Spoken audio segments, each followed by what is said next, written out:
хотим вот здесь сейчас показать в буквальном смысле связь поколений. Вот здесь мы видим украшение дату алкнак.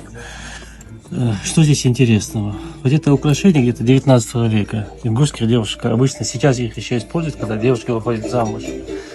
И что мы хотим вам показать? Вот эта система крепления, она один к одному повторяет систему запирания вот этих украшений. Но дело в том, что вот это мы нашли в склепе 17 века. Это 19 век.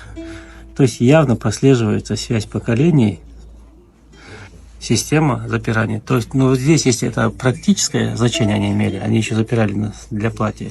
Здесь они уже срабатывали как система украшений. Но сама система запирания, видите, вот здесь, если поближе показать. И здесь. Они повторяют один к одному. С разницей только в размерах.